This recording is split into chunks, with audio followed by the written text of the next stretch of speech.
Halo semuanya, perkenalkan nama saya Shalomita Pelialu, saya dari kelas 12 MIA A akan menjelaskan mengenai hubungan antara materi kimia yaitu ilmu elektrokimia dengan komponen yang ada di alternator pada materi pelajaran fisika. Elektrokimia merupakan salah satu cabang ilmu kimia yang mempelajari tentang peristiwa yang berhubungan dengan listrik dan elektron dalam reaksi kimia.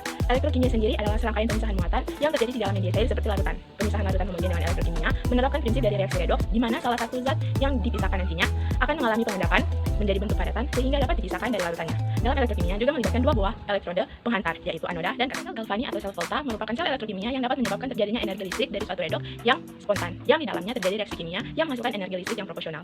Komponen dalam sel Galvani terdiri dari voltmeter untuk menentukan besarnya potensial sel, jembatan garam untuk menjaga kenetralan muatan listrik pada larutan, dan anoda atau elektrode negatif sebagai tempat terjadinya reaksi oksidasi. Pada sel Galvani digunakan anoda dan katoda. Anoda adalah elektroda negatif terbuat dari batang zinc yang dicelupkan dalam larutan ZnSO4.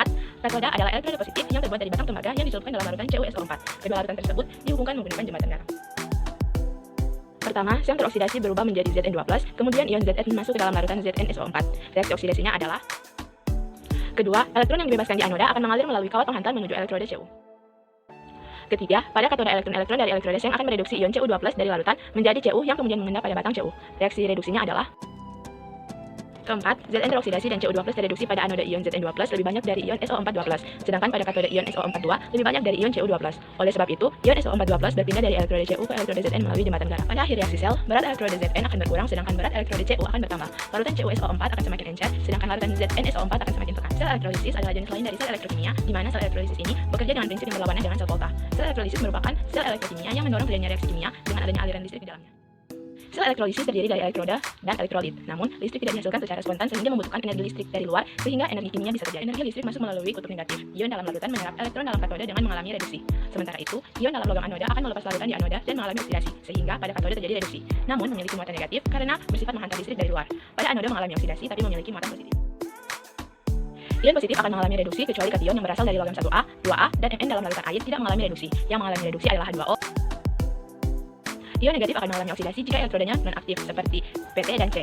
Ion negatif yang mengandung O tidak mengalami oksidasi. Yang mengalami oksidasi adalah H2O. Penerapan konsep elektrokimia salah satunya adalah pada aki. ACCU atau sering disebut aki adalah salah satu komponen utama dalam kendaraan bermotor, baik mobil atau motor. Semua memerlukan aki untuk dapat menghidupkan mesin mobil. Aki mampu mengubah tenaga kimia menjadi tenaga listrik. Jadi sebenarnya ada dua jenis elemen yang merupakan sumber arus searah atau DC dari proses kimiawi, yaitu elemen primer dan elemen sekunder. Elemen primer terdiri dari elemen basal dan elemen kering. Reaksi kimia pada elemen primer yang menjawabkan elektron mengalir dari elektroda negatif ke elektroda positif tidak dapat dibalik arahnya. Maka jika muatannya habis, maka elemen primer tidak dapat dimuati kembali dan memerlukan penggantian bahan reaksinya atau elemen kering. Sehingga dilihat dari sisi ekonomis elemen primer dapat dikatakan cukup boros. Contoh elemen primer adalah batu baterai atau dry cell. Alessandro Volta, seorang ilmuwan fisika, mengetahui bahwa gaya gerak listrik dapat dibangkitkan dua logam yang berbeda dan dipisahkan larutan elektrolit. Volta mendapatkan pasangan logam tembaga dan seng dapat membangkitkan GGL yang lebih besar dibandingkan pasangan logam lainnya. Hal ini menjadi prinsip dasar bagi pembuatan dan penggunaan elemen sekunder. Elemen sekunder harus diberi muatan terlebih dahulu sebelum digunakan, yaitu dengan cara mengalirkan arus listrik melaluinya, atau secara umum dikenal dengan istilah disetrum. Akan tetapi, tidak seperti elemen primer, elemen sekunder dapat dimuati kembali berulang kali. Elemen sekunder ini lebih dikenal dengan aki. Dalam sebuah aki berlangsung proses elektrokimia yang reversibel atau bolak-balik dengan efisiensi yang tinggi. Yang dimaksud dengan proses elektrokimia reversibel yaitu dalam aki saat dipakai berlangsung proses perubahan kimia menjadi tenaga listrik, sedangkan saat diisi atau dimuati terjadi proses tenaga listrik menjadi tenaga kimia atau charging. Jenis aki yang umum digunakan adalah akumulator timbal. Secara fisik, aki ini terdiri dari dua kumpulan pelat yang dimasukkan pada larutan asam sulfat encer atau H2SO4. Yang pertama ada kotak baterai. Kotak aki atau battery box adalah wadah atau tempat diletakkannya semua bagian aki. Selain sebagai wadah, kotak aki juga berfungsi sebagai housing yang melindungi semua bagian aki dari benturan. Yang kedua ada plat aki yang bermuatan positif dan negatif. Plat baterai berperan dalam proses reaksi kimia saat baterai bekerja. Plat ini ada dua buah, yakni plat positif dan plat negatif. Yang ketiga ada plat separator. Sesuai namanya, plat separator berfungsi untuk menyekat plat positif dan negatif. Kedua plat ini harus disekat agar tidak terjadi korsleting, karena kalau itu terjadi, maka reaksi kimia tidak akan berlangsung. Separator ini terbuat dari bahan isolator yang mampu menahan arus listrik. Selain itu, permukaan separator ini juga dibuat dari pori-pori untuk memungkinkan larutan elektrolit mengalir dari plat positif ke negatif atau sebaliknya. Yang keempat ada sel separator. Separator sel atau disebut juga sebagai partisi sel adalah komponen yang memisahkan tiap-tiap sel. Seperti yang disebutkan di atas, salah satu unit baterai itu terdiri dari 6 sel dan masing-masing sel akan dipisahkan oleh sel separator. Yang kelima ada sel konektor. Penghubung sel adalah sebuah benda konduktor yang akan menghubungkan plat antar sel secara seri. Konektor ini akan menghubungkan plat negatif pada sel 1 dengan plat positif di sel 2 dan seterusnya. Yang keenam ada larutan elektrolit. Larutan elektrolit pada aki basah umumnya menggunakan larutan H2SO4 atau larutan antara air dan ion sulfat. Fungsi larutan asam sulfat ini adalah sebagai zat yang akan bereaksi di dalam aki. Yang ketujuh ada kutub baterai. Kutub baterai adalah sebuah konduktor yang terpasang di ujung plat baterai. Kutub ini dijadikan sebagai tempat untuk meletakkan terminal baterai. Yang ke-8 ada tutup ventilasi. Tutup ventilasi adalah penutup yang berada tepat di atas sel. Fungsi tutup ini ada dua, yakni sebagai tempat untuk mengisi larutan elektrolit pada tiap sel aki dan sebagai ventilasi di tiap sel saat terjadi reaksi kimia. Pada saat aki digunakan, tiap molekul asam sulfat pecah menjadi dua, ion hidrogen yang bermuatan positif dan ion sulfat yang bermuatan negatif. Tiap ion SO4 yang berada di dekat lempeng timbal akan bersatu dengan satu atom timbal murni menjadi timbal sulfat sambil melepaskan dua elektron. Sedangkan sepasang ion hidrogen tadi akan ditarik lempeng timbal dioksida, mengambil dua elektron dan bersatu dengan satu atom oksigen membentuk molekul air. Dari proses ini terjadi pengambilan elektron dari timbal dioksida sehingga menjadi positif dan memberikan elektron itu pada timbal murni sehingga menjadi negatif, yang mengakibatkan adanya beda potensial listrik di antara dua kutub tersebut. Sementara proses kimia selama pengisian aki atau charging terjadi setelah aki melemah atau tidak dapat memasuk arus listrik pada saat kendaraan hendak dihidupkan. Kondisi aki dapat dikembalikan pada keadaan semula dengan memberikan arus listrik yang arahnya berlawanan dengan arus yang terjadi saat discharging. Pada proses ini, tiap molekul air terurai dan tiap pasang ion hidrogen yang dekat dengan lempeng negatif bersatu dengan ion SO4 pada lempeng negatif membentuk molekul asam sulfat. Sedangkan ion oksigen yang bebas bersatu dengan tiap atom Pb pada lempeng positif untuk membentuk PbO2. Dan reaksi kimia yang terjadi adalah alternator adalah sebuah alat elektromekanis yang mengonversikan energi mekanik menjadi energi listrik arus bolak-balik. Alternator juga adalah sebuah komponen mobil yang berfungsi untuk menghasilkan arus listrik bagi seluruh komponen kelistrikan sekaligus pengisian aki. Alternator merupakan salah satu bagian dari tiga komponen utama dalam pengisian daya kendaraan. Alternator biasanya ditemukan di bagian depan mesin dan digerakkan oleh poros engkol yang mengubah gerakan naik turun pison menjadi gerak melingkar. Beberapa kendaraan model awal menggunakan sabuk penggerak terpisah dari katrol poros engkol ke katrol alternator. Tetapi melihat kebanyakan model saat ini yang memiliki sabuk serpentin atau satu sabuk yang menggerakkan semua komponen yang mengandalkan tenaga poros engkol. Bagian-bagian umum alternator adalah yang pertama rotor coil. Rotor coil adalah sebuah kumparan berputar yang berfungsi menyediakan medan magnet di dalam alternator.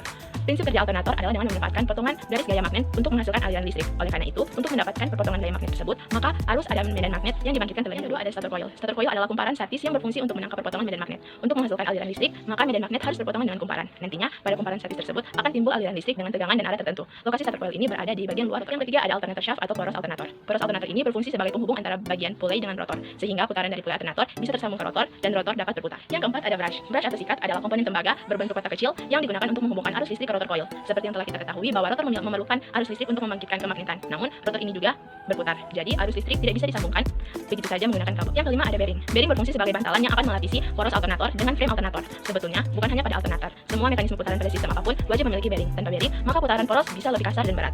Pada alternator, umumnya ada dua buah bearing yang diletakkan di bagian frame depan dan bagian frame belakang. Yang keenam ada alternator fan. Alternator fan berfungsi untuk mendinginkan kumparan baik stator dan rotor saat bekerja. Kipas ini diperlukan untuk mencegah alternator overhead karena panas berlebih di dalam alternator akan mengganggu proses pengisian arus listrik secara keseluruhan. Yang ketujuh ada rectifier atau dioda. Rectifier atau rangkaian dioda adalah komponen untuk mengubah arus AC menjadi DC. Rectifier diperlukan karena arus output dari stator coil masih bersifat AC atau bolak-balik, sementara kelistrikan mobil menggunakan DC, sehingga diperlukan rangkaian dioda untuk mengubah AC ke DC. Induksi elektromagnetik adalah proses ketika konduktor yang diletakkan di satu medan magnet bergerak atau berubah, atau konduktornya yang digerakkan melewati medan magnet yang diam, menyebabkan terproduksinya voltase di sepanjang konduktor. Proses induksi elektromagnetik tentunya menghasilkan arus listrik, atau induksi elektromagnetik juga bisa didefinisikan sebagai peristiwa timbulnya arus listrik karena adanya perubahan flux magnetik.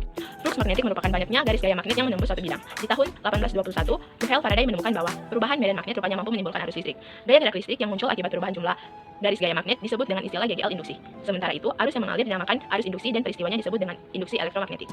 Gaya gerak listrik sendiri adalah gaya yang timbul dari perbedaan potensial antara ujung-ujung penghantar tanpa dialiri arus listrik. Besarnya GGL induksi sebanding dengan laju perubahan flux magnetik yang menembus kumparan. Hal tersebut kemudian dirumuskan oleh Michael Faraday secara matematis dengan rumus berikut. Dengan B adalah induksi magnet, satuannya adalah Tesla, A adalah luas bidang dengan satuan M kuadrat, N adalah jumlah lilitan kumparan, Omega adalah laju Angler dengan satuan radian per S, T adalah lamanya kumparan berputar dengan satuan sek. Alternator berfungsi untuk merubah energi mekanik menjadi energi listrik. Listrik yang dihasilkan oleh alternator berbentuk listrik AC atau bolak-balik. Untuk merubah arus AC menjadi DC, maka pada alternator dilengkapi komponen penyala arus yaitu rectifier. Bila sebuah konduktor diletakkan di antara magnet yang memiliki kutub yang berbeda, kemudian konduktor tersebut diputar sehingga memotong garis gaya magnet yang ditimbulkan oleh kedua magnet tersebut. Maka akan timbul induksi elektromagnetik sehingga akan menghasilkan arus listrik pada ujung konduktor tersebut. Arus listrik yang dihasilkan oleh konduktor akan bersifat arus bolak-balik karena arah arus yang dihasilkan berubah-ubah arahnya. Hal tersebut diterapkan juga pada alternator, di mana pada alternator terdapat kumparan yang diam atau stator coil dan kumparan yang bergerak atau rotor coil.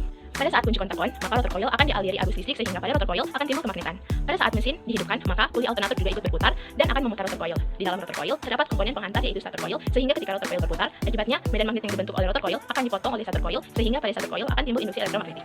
Akibat dari induksi elektromagnetik yang terjadi, maka akan menghasilkan arus listrik pada kumparan stator coil.